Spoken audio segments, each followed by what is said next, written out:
Folks, hello and welcome to Tavern Chat. They say the third time is the charm. Believe it or not, this is my third time attempting this. Let's see. Let's see how this works. So, it's also the third part of my kicking the tires of the ShadowDark Quickstart Player's Book. And I think we're wrapping up the Player's Book with this episode. We did a play test or, I don't know, a live play of Shadowdark this past Friday on the Tenkar's Tavern YouTube channel, which is what you're watching on right now. And it went very well. Amongst the six of us, there's probably, I don't know, about 40 years plus of tabletop RPG gaming experience. So you got to figure 250 years at that table, the virtual table. And Shadowdark did very well, I got to say. So, that being said, let's dive in. We were at starting, I guess, at languages. Languages are pretty much what you'd expect. I don't really have an issue with that, except for the fact that I think they should have come either before alignment or after deities. I think alignment and deities should be next to each other. Deities, this is like the default main 7 gods for, I guess, the Shadowdark setting. 2 are missing. But there are also lesser gods that aren't mentioned here. So yes, you could probably define your own if necessary. Gear. Gear is pretty standard, except for the fact that you have gear slots. You're not worrying about encumbrance weight. So something could be light but bulky and take up a gear slot, or it can be inconsequential and take up none unless you have a number of them, like coins. Things to remember: torches take up 1 gear slot. The average character is going to have 10, at least in the quick start rules, and that's important to note. So, and remember, torches are real time, last you an hour, real time. More equipment, gear slots, again, your strength stat or 10, whichever is higher. Unless noted, all gear besides typical clothing fills 1 gear slot. Gear that is hard to transport might fill more than 1 slot. Crawling kit, great way to do quick shopping. I hate shopping in games. I hate that. And that's the one part about my initial character generation I just can't stand. So to have them give you the basic stuff: backpack, flint and steel, torch, rations, iron spikes, grappling hook, and rope, 60 foot, not 50, not 100. I think that's really convenient. Things to note: leather armor is AC 11. That would be equivalent of what, AC 9, right? We're used to being AC 8. But you get the Dex mod. Chainmail takes up 2 gear slots. AC 13 plus your Dex mod. Plate mail takes up 3 gear slots, gives you no dexterity bonus. Another thing to keep in mind. Shield gives you plus 2 to your AC. That is important. That is much better than we would have remembered from our old school gaming. Weapons, most of the ones you know. It's a shorter list than many of us are used to, but certainly suffices. Character names. If you are unable to come up with a character name of your own, tables are useful. And it gives you an idea of, like, goblin names. What's a normal goblin name? So now you got to look at Fitz. I would think of Fritz. But, Nibs, Brack. It works. Gives you some inspiration. Do you need to roll on this? No, but if you need a quick name for an NPC, it works pretty well. Level advancement. Level advancement is not quite as many of us remember it. So to go from level 1 to level 2 takes 10 XP. And then you wipe those 10 XP off the chart. And then it takes you another 20 XP to go from 2 to 3. And then you wipe those off the chart. And then it's another 30. So even numbers give you hit points. Odd number levels gives you hit points and a roll on the talent table. It also gives you new titles, but we never use titles in our games, so I don't know. For those that don't like the artwork, go screw yourself. This is great art. It's atmospheric. It looks really nice. Gameplay. Advantage, disadvantage. If you come from 5e, you know exactly what this means. If you have any experience with 5e, you know exactly what this means. If you know 5e exists, you probably know what this means. But basically, advantage is if you have advantage, you roll 2d20s. You take the best roll. If you have disadvantage, you roll 2 dice, 2d20s, and you take the worst roll. Canceling. If you have advantage or disadvantage, you got nothing. You got a regular roll. Nat 20. Basically, that's an automatic hit, and it's a critical hit. Natural 1 is an automatic failure. They talk about possibly hitting an ally, but there's no fumble tables here, so I don't know. The D6 decider. Basically, it's a coin flip. If in doubt, flip the coin. Luck tokens. Luck is not brand new. I think it's existed in like DCC. I believe like Lankmar, we gave away luck tokens. I remember getting those in the playtest. So you can only have one luck token at a time. Basically, it's a free reroll, but you must take the new roll. If you can use them in game and get back for your action to make the DM laugh, made a great heroic action, just a natural 20. Maybe you get one of these. All depends. Using stats. What strength can be used for? I think it's important to remind people that strength is used for your bonus to hit with your melee weapon, but not a bonus to damage. I think that's something that a lot of us coming from old school game are going to have to remember. Again, tells you what dexterity can do, charisma, performing ventriloquism. Wow, go figure that one out. Applying a disguise, rallying allies, or just interacting. Intelligence, constitution. Also, remember this. So, constitution is what you'd have to make a roll regarding if you were going to try to combat the effects of poison. There are no saving throws in this game. So again, if you're coming from old school, you're looking for your saving throw categories of breath weapon spells, poison, paralyzation, death, magic. Yeah, not here. Making checks when to roll. Basically, you're going to succeed unless there's a reason why you might not. So a thief always finds a trap if you search in the right area. You simply succeed for that stuff. You don't need to roll. Social encounters usually rely on what you say rather than charisma checks.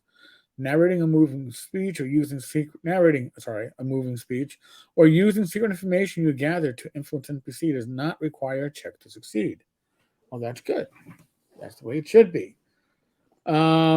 Difficulty classes: easy DC 9, normal DC 12, hard DC 15, extreme DC 18. These are target numbers. So it's roll that number or higher. Opposed checks is a target number that your opponent's rolling. And then you're comparing your roll to your opponent's roll. And you happen to tie, you re-roll it. Time. This is where it becomes interesting. Time passes in the game world at the same pace it's passing in the real world. 1 minute or hour of game time is equal to 1 minute or hour real time. A lot of us are used to having to manage these two things separately. I think that's an interesting twist. This matters for tracking light sources because most light sources only last for an hour of real time. If you can't track real time in your game, assume 1 hour is equal to 10 rounds. Wow. Okay. Turns and rounds. A turn is a player's moment to describe what the character does to the GM. Players act one by one on each of their turns. Now, this is reversing the terminology that we are used to from D&D, AD&D. A round was a minute, and a turn was 10 minutes. Here, a round is 6 minutes. A round completes when each person takes one turn. You can some turns need I'm getting confused here. Oh, when one person takes a turn, a round completes when each person's that's not turns and rounds are I read this and it didn't make sense. It made sense, but now that I'm reading it again, it makes less sense. A turn is a player's moment. So you'll have many turns in one round. You'll have Eric's turn, James's turn, Joe's turn, David's turn. And once those are all done, then you've had completed one round. Wow, these combats last a long time then. Just to let you all know. Just to let you all know. So 10 rounds of combat it's a torch. I didn't catch that before. So you see, look what you learn when I'm learning. Time passes. Every moment in the game doesn't have to be accounted for in real time.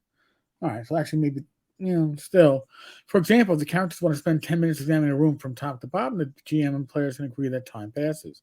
When time passes, the GM and the players move any timers down by that amount. Minutes pass, effects with the duration of rounds expire. The GM rolls one random encounter check that occurs on a 1, 2, or 3 on a d6 when this time is passing. You have a 50% chance of a random encounter. That's a lot. Hours day pass. Effects of the duration shorter than the time passed expire. The GM uses overland travel rules to check for encounters. After resolving encounters, the game world fast forwards to a new point in time. So, just for my own edification, I have to take that page and really do a really good breakdown on that. Because for a game that's based upon time, this is not the clearest way to explain it. So, we'll move on from there. Initiative. Initiative stays constant throughout the combat. So that order, whatever the order is in the first round, it continues going. The person who rolled the highest takes the first turn. The turn order moves clockwise from that individual. The players count down any personal timers for spells and other effects. The player takes an action and may move up to near. Split up in any way. The player can move near again of skipping an action. So if you are not taking an action, you can move twice. The GM describes what happens as a result of the player's turn. The GM counts down any timers not tracked by the players on the GM's turn. The GM checks for a random encounter if needed. The GM takes actions and makes movements for any relevant creatures or environmental effects. The GM describes what the characters notice as a result of steps 1 through 3. Like I said, I gotta reread that section on time. Encounters. An encounter occurs when a challenge presents itself. Fair enough. Characters are in crawling rounds when not in combat. Okay. Now, what is a crawling round? The ShadowDark is any place where darkness, danger, and myth reign supreme. Okay. Fair enough. Vision. Everybody needs light because there is no infravision. There's no dark vision. There's no ultravision. And that's as far as I can see. There's no magical light built into the game. So, total darkness.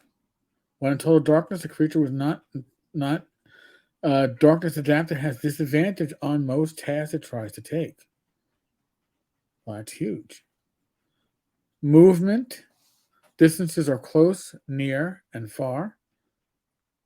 Okay.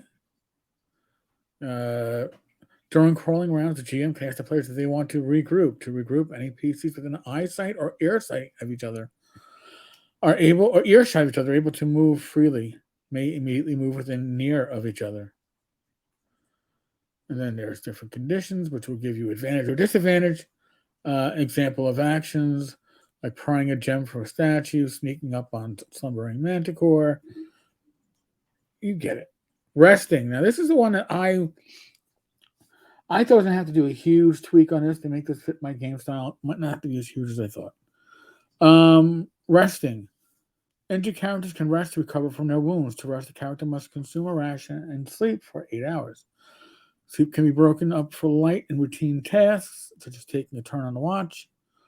A character who successfully rests regains all lost hit points and recovers any stat damage that was not permanent. Additionally, some talents, spells, and items regain their ability to be used after a successful rest.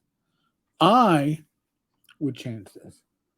And I would change this to probably be something like either you have to roll a number of dice equal to your level, one step. Actually, that's what I probably do. Roll a number of dice equal to your level, one step below your hit die. If your hit die is a d8, you're rolling d6s. If your hit die is a d6, you're rolling d4s. If your hit die is a d4, you're rolling d3s. And that's the number of hit points that you get back. You're still going to get back nearly all or all most times, but getting back everything every time, I think that's just a bridge too far for me. Danger level tells you how often you check for wandering monsters. Campfire takes 3 torches. So again, this is a resource game. Some people aren't used to that.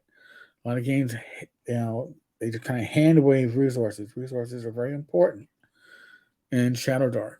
You go over hiding and seeking, detecting, surprise. Remember that goblins can't be surprised. A creature has advantage on attack rolls against surprise targets. Combat, turn of surprise, combat initiative, combat turns. Again, melee attacks. What stuff that we know about? Spells that are rolled. Keep that in mind, and they can fumble. Which they can fumble, but they don't have a special. They do. It's not. The fumbles are well described and certainly interesting, but I think I found as a magic user or a wizard, I'd want to have a similar table for my natural 20s. Death, the death timer, D4 plus their con modifier. Most of us had negative con modifiers, not really to play test, so God help us. Casting spells. Again, there's critical successes, which means you can double one of the spell's numerical effects, or critical failures, which has its own table. I agree with our wizards. There's a whole table here on wizard mishaps. And it's not a bad table. It's pretty interesting. Harmonic Failure. You lose the ability to cast a random spell until you complete a rest. Poof. You suppress all light within a near distance from you, including sunlight and magic light for 10 rounds. Well, we figured out that 10 rounds was an hour. Well, that sucks. So, you kind of want a wizard's table for criticals. Just, you feel that way. Wands, scrolls, and they don't mention rods or staves, but I'm sure they're going to be in the game. Spell attributes. The spell stuff is a lot like the spells that you know from D&D, whatever version you played. You'll recognize it. It's not going to take you too far out. And there's a number of pages here. Again, this game can keep you going through about 4 or 5 levels for what you have here. Link to the Discord, where to find other adventuring material.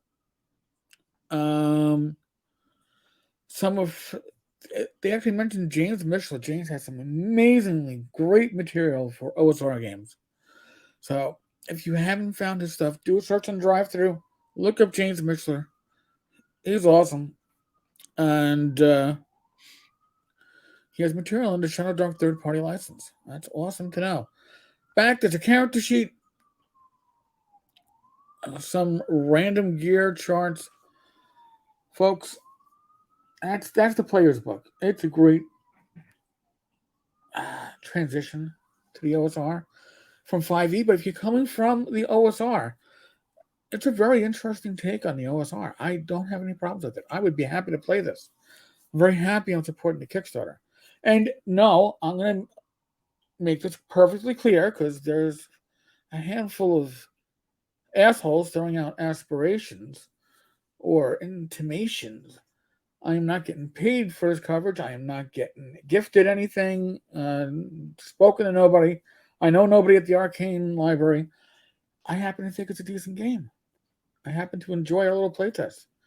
And I enjoy my coverage because I'm learning stuff as I'm going through this, where it's like, oh, well, I think more time has to be spent on explaining time. Go figure. Folks, my next part in this series, which may be in a day or two, I don't know, we'll start with the GM's book. I haven't delved into that as much as I have the player's book, but I will before then. So join me on that little trail and let me know what you think so far, and let me get your thoughts. Maybe you understand how time passes here better than it was explained with me taking things and I guess my OSR knowledge fudging things up. I don't know. So leave a comment, like, subscribe. On that note, be safe, be well, God bless, roll those dice, roll them well. I will be back tomorrow with something or other.